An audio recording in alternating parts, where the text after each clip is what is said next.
نبی صلی اللہ علیہ وسلم نے شکرانے کے طور پر اس میں روزے رکھنے کا حکم دیا۔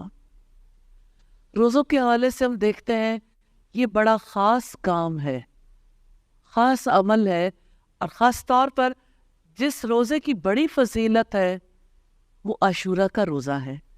ابو قتادہ سے مروی ہے کہ نبی صلی اللہ علیہ وسلم نے فرمایا، یوم عاشورہ کے روزے سے متعلق میں امید رکھتا ہوں کہ وہ پچھلے سال کے گناہوں کا کفارہ ہو جائے گا۔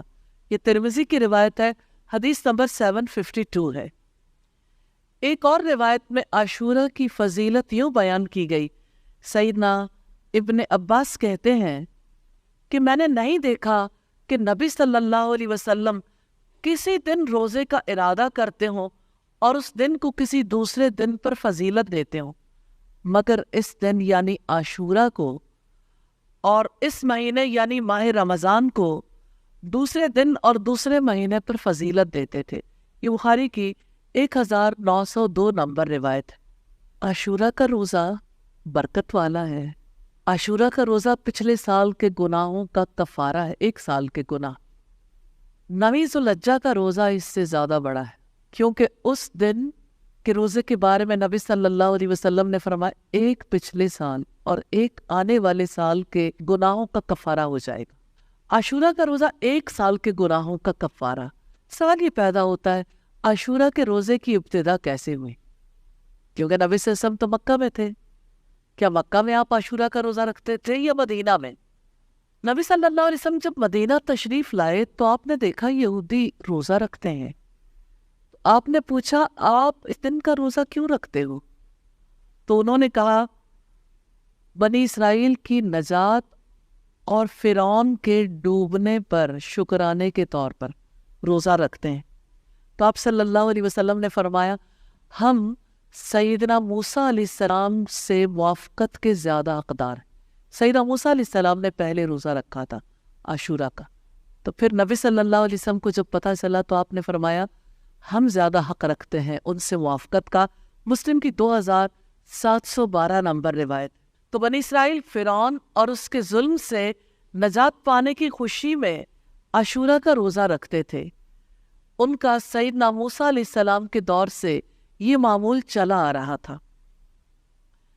سیدنا ابن عباس کہتے ہیں کہ جس وقت نبی صلی اللہ علیہ وسلم نے عاشورہ کے دن روزہ رکھا اور صحابہ کو بھی اس دن روزہ رکھنے کا حکم دیا تو صحابہ نے عرض کیا اللہ کے رسول یہ تو وہ دن ہے جو یہود و نصارہ کے ہاں بہت بڑا ہے، بہت باعظمت ہے۔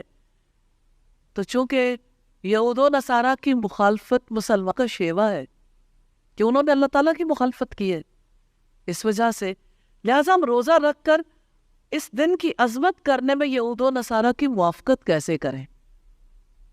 آپ نے فرمایا اگر میں آئندہ سال زندہ رہا تو 9 تاریخ کو ضرور روزہ رکھوں گا۔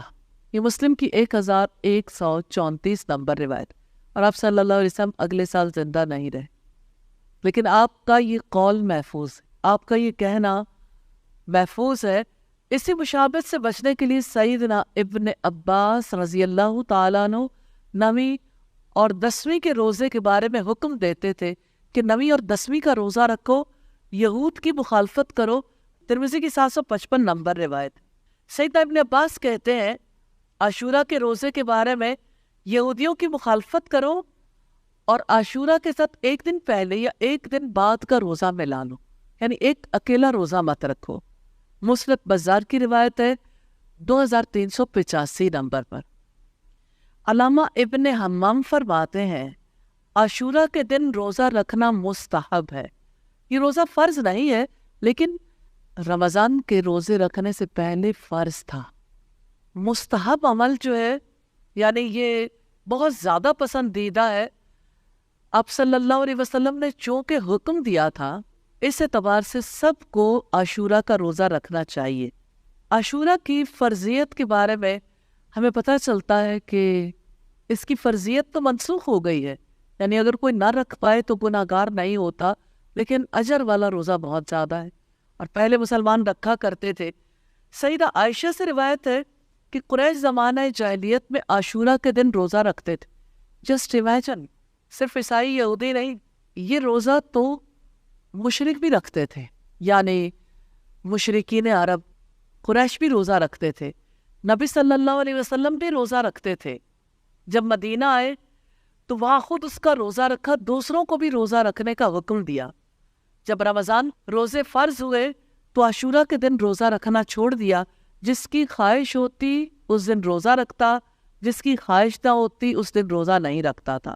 بخاری کی 4234 نمبر روایت۔